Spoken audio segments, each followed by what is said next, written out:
उस एक की वजह से कम से कम कुछ नहीं तो 60-70 तो नए जीव चेत गए, गुरु मंत्र लिए, भजन लिए और कई लोगों ने इसका फायदा उठा लिया।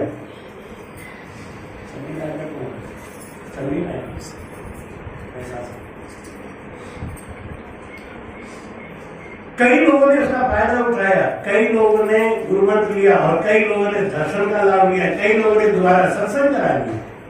ये एक आदमी के प्रयास से हुआ नहीं है सब।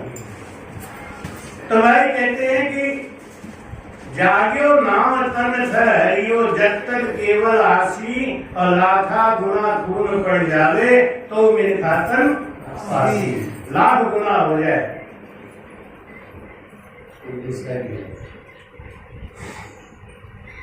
एक नहीं लाखों गुना खून पड़ जाए, उससे अगर गलती हो भी जाए ना तो उसको सजा नहीं मिलती। क्यों सजा नहीं मिलती? क्योंकि उस पाप को करने में उनका कोई चित्त नहीं है, मन नहीं है। जो हो गया राम जी की कृपा से हो गया। हमारे कहते हैं चार संप्रदा बावन द्वारा सब भुर की का शरणा, तासत संग अनेक जना का मिट गया जामन मरना। एक कोई भौतारी संत मिल जाए महाराज तो न जाने कितने जीवों को चिता सकता है। एक जलता हुआ दीपक लाखों बुझे हुए दीपक को जला सकता है, जला सकता है। एक जलता हुआ दीपक लाखों बुझे हुए दीपक को जला सकता है। ऐसे एक चेता हुआ जीव लाखों करोड़ों जीवों को चेता भी सकता है। वो जीव संसार में धन्य है जो परमात्मा के भक्ति के लिए राजपाट छोड़ के दिन दिन सो संसार में राम मिलन के काज पदवी छोड़े जगत की 3 लोक का राज। हम लोग उठते ही सदगुरु सुखराम जी महाराज ने कहेंगे और क्यों कहते हैं कि महाराज का नाम लेते ही हमारा जुबान सिद्ध हो जाता है, पवित्र हो जाता है, पूरा दिन के लिए हम चार्ज हो जाते हैं। जैसे सो के उठे सदगुरु सुखराम जी महाराज ने कहेंगे और बैठे सात्विक ढंग से शुरुआत ही हुआ। इसीलिए माताओं बहनों को सिखाते हैं, कहते हैं कि कभी भी बच्चे को ना 2 चाटा मार के कभी मत उठाए। बच्चे को सोते समय और उठाते समय दिन भर तो बहुत लाड़ प्यार करेंगे, बहुत प्यार करेंगे, लेकिन जब उठाना होगा एक चाटा सोई ऐसा कभी नहीं करना चाहिए। उसको उठाते थे बहुत प्यार से, बेटा उठ जा, सुबह उठे देख सूरज निकल आया, बेटा पहला सवेरे टाइम को शाम दे, दिन भर गुस्सा दिखाओ, सवेरे उठाते समय बच्चे को प्रेम से उठाओ।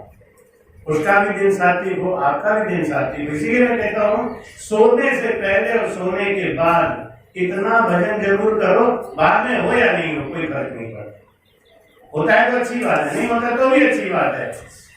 बहुत बिजी हो आप, कोई बात नहीं, मत करो, लेकिन सोने से पहले जितना अधिक से अधिक कर सकते हो करके सो जाओ और सो के उठो। महाराज ने धीमे हो, बहुत जल्दी है, जैसे आज हमको बहुत जल्दी थी, सवेरे उठ के देर में 3 बजे सोए, 6 बजे उठे। अब क्या करें? तो फिर क्या किया? बस उठते ही हमें राम राम करी।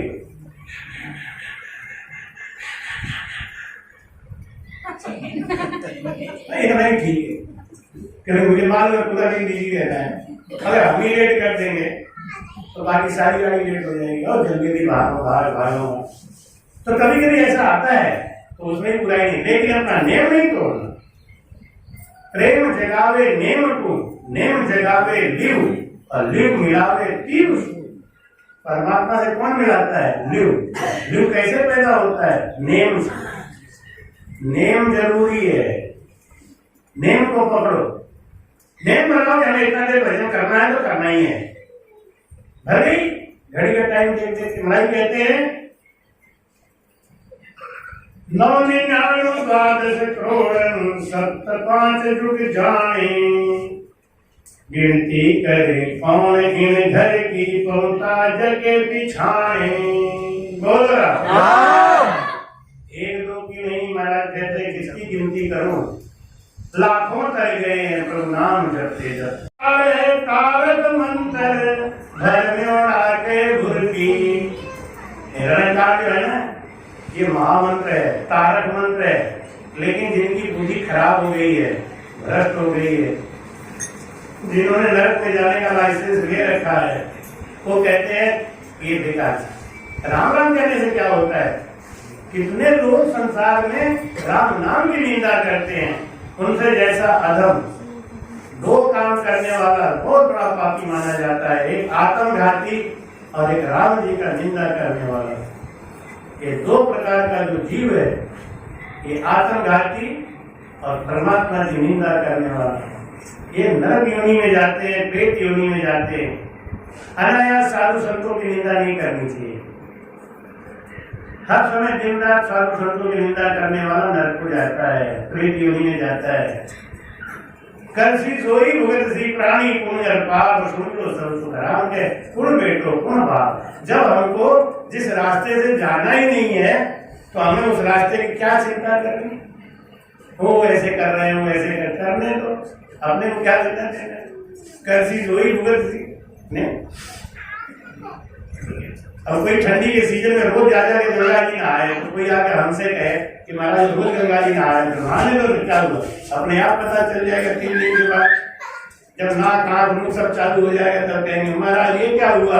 अरे और नहा लो जाके, हार सिंगाड़ा। अरे कहते शरीर इजाजत दे तो स्नान करो, और जेब इजाजत दे तो दान करो, नहीं मत करो। तो भाई कहते हैं निरंकार है तारक मंत्र है।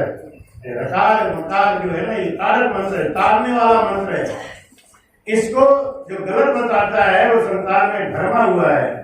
सूरज सोम भूप जगवंशी जमन हकीकत पावे, भुरकी भजी जके जन अमर व्यास भागवत गावे। बोल राम। महेंद्रनाथ अमर हो गए, अमर हो गए, गोरखनाथ जी अमर हो गए। अमर का मतलब क्या होता है समझाएंगे आप? अमर का क्या मतलब है? यानी जब तक पृथ्वी रहेगी तब तक के लिए है। जब पृथ्वी अमर नहीं है, जब हवा अमर नहीं है, जब अग्नि अमर नहीं है, तो हम अमर कैसे हो सकते हैं? इसीलिए ब्रह्मा जी से जब किसी साधक ने कहा कि हमको आप अमर कर दो, तो ब्रह्मा जी ने कहा कि अमर तो हम ही नहीं है, अमर तो हम ही नहीं है, तो इसलिए वो वरदान हम कैसे दे सकते हैं? तब उन्होंने घुमा फिरा के कहा कि मैं दिन में नहीं मरूं, रात में नहीं मरूं, अंदर नहीं मरूं, बाहर में। कहना कैसे? ने कोई चीज छोड़ी नहीं, लेकिन भगवान ने जुगाड़ बना के मार ही दिया। तो भाई कहते हैं कि अमर कौन है?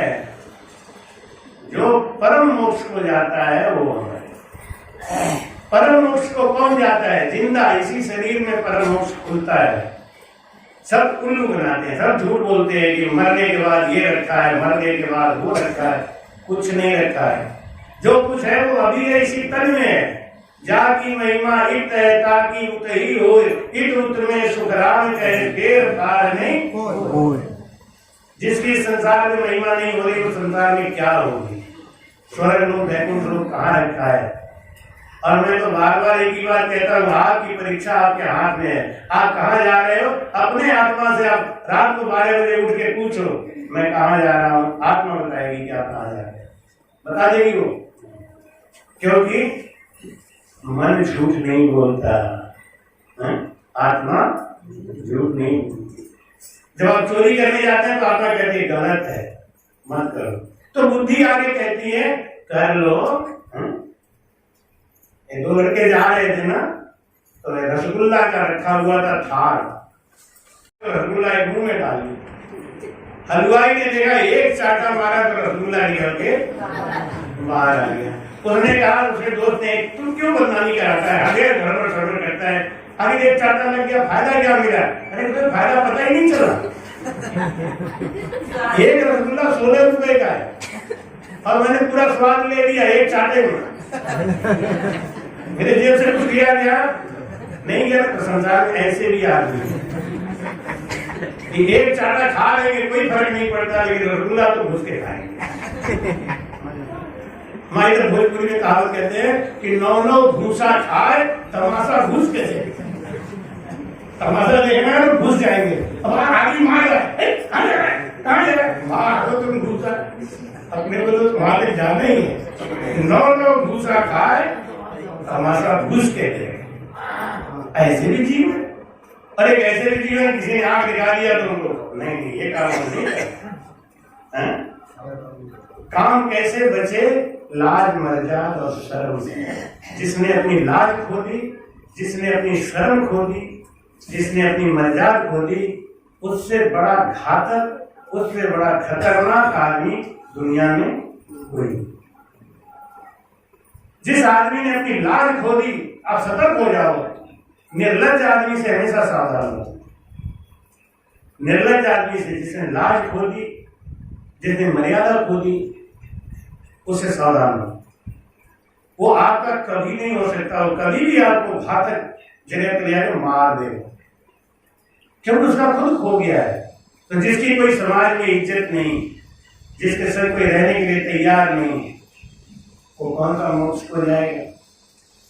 परम मोक्ष में जाने का लक्षण यही है कि तुझको बुरा समझ कर वो चुरा ले, तुमको बुरा समझ कर नजरे ना हो चुरा ले। ऐसे जियो के यारो, ऐसे जियो के यारो, दुश्मन गले लगा ले। ऐ दिल जो हो सके तो तू लूटे गम उठा ले, तन्हाइयों में रो ले, महफिल में मुस्कुरा ले। तन्हाइयों में परमात्मा के लिए रो, लेकिन किसी के सामने अकेले खूब रो। क्यों बिछड़ गए हम आपसे, क्यों हम दूर हैं आपसे, रो, लेकिन सबके साथ। तन्हाइयों में रो ले, महफिल में मुस्कुरा ले। आपका भजन कितना हो रहा है कि किसी को बताने की आवश्यकता है, किसी के सामने कहने की आवश्यकता है। अपने दिल से पूछ लो कि हम कर क्या है, वही बताएगा कि आप परम मोक्ष गए। वो है अमर, जिसका इस तन में रहते हुए ही अपनी ममता खत्म हो गई, जिसका इस तन में रहते ही लोभ लालच ईर्ष्या ये खत्म हो गया, वो संसार में अमर होने के रास्ते पे जा रहा है। वो अमर है, वो हो जाएगा अमर।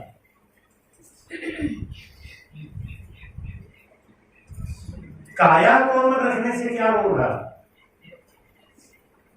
शरीर मरता है, मरेगा है, और इसमें जो फंसा हुआ है वो संसार में अच्छा कर्म नहीं। तो महाराज क्या समझाते हैं कि रामानंद या भुर की लाया, भुर की कला न पाई, दास कदिया परगट की नीले सब मायन खाई।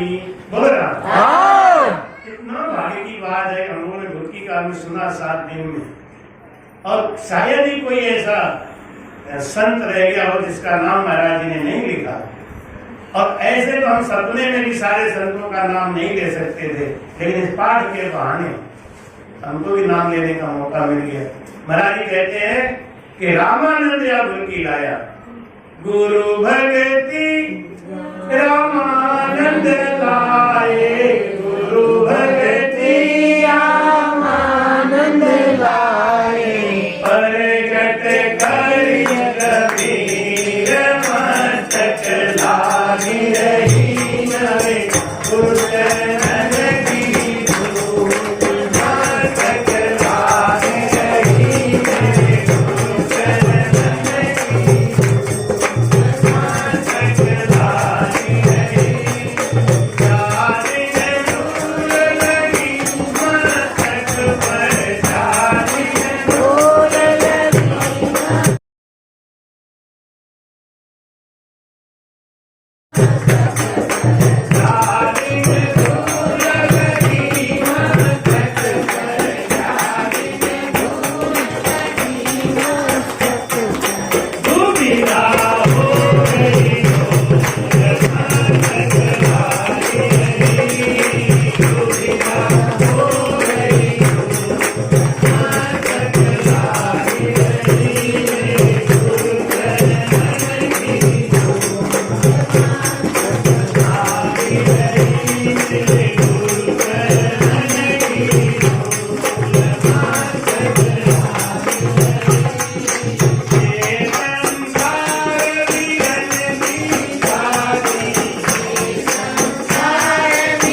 इनका ज्ञान हमारे अंदर ऐसा आया कि हमारी दुविधा नष्ट हो गई। अब हमारे अंदर कोई दुविधा नहीं है। दुविधा किसको कहते हैं? पता नहीं पार होंगे कि नहीं होंगे, पता नहीं हमारे गुरु जी ठीक है कि नहीं है, पता नहीं मंत्र की है, ये सब दुविधा है। दुविधा हो गई दूर। कोई दुख आए कोई सुख आए, तो कोई मतलब नहीं होता। वो दोनों स्थिति में मस्त रहता है। क्यों? क्योंकि उसे मालूम है कि ये दुख भी और सुख भी ये दोनों हमारे परमात्मा ने हम दिया है। तो जब परमात्मा ने कोई चीज दी है तो हमें उसमें क्या सुख मनाना, क्या दुख मनाना। भाई कहते हैं ये संसार बिघन की घाटी, ये संसार बिघन की घाटी, जो निकले वो सूर मस्तक लागे, जो निकले वो सूर मस्तक लागे। मेरे गुरु चरणन की धूल मस्तक लागे रही। रामानंद जी महाराज ये ज्ञान इस उत्तर भारत में लेके आए। पहले ये ज्ञान कहाँ था? कर्नाटक। वहां पे 700 साल भजन होता था। अब हम लोग इतने क्षेत्रीयवाद में घुस गए हैं कि हमको तो लगता है बस हमारे गुरु जी के आगे कोई था ही नहीं। कोई भी ऐसा कहते थे बस हमारे गुरु जी का ही जय बोलो, उसके बाद किसी का बोलो ही मत। अरे भाई, पता नहीं कितने युगों से चलता आ रहा है, उनका एहसान नहीं भूलना चाहिए। पिताजी ने हमको हमारी संपत्ति दी है, ये बिल्कुल सही बात है, लेकिन वो पिताजी के पास तुम्हारे दादा ने दी थी और दादा के पास उनके दादा ने दी थी, तो उनका ऋण कैसे भुला दें? लेकिन ना समझिए, जिनका दिमाग, जिनका दिल बड़ा, राम स्नेही का दिमाग और दिल बड़ा होना चाहिए। मैं बार बार कहता हूँ, खास करके हिवरा में बहुत ज्यादा संकीर्णता दिखाई देती है, तो मैं बहुत बोलता हूँ वहां पे, ये बात कहता हूँ, अपने को बढ़ाओ, अपने को समुद्र करो, जो आए हमारे में समा जाए। ऐसा दिल बढ़ाओ, ऐसा दिमाग बढ़ाओ, ऐसा सोच बढ़ाओ। इतना संकीर्ण नहीं ये। तो भाई कहते हैं कि संत पीपा धन्ना त्रिलोचन सजना सुरगुण कर का भाई। ये सब लोगों ने सुरगुण भक्ति है। कौन कौन? पीपा जी महाराज, त्रिलोक जी महाराज, धन्ना जी महाराज, सजन कसाई जी महाराज, ये सब सुरगुण भक्ति की है पहले।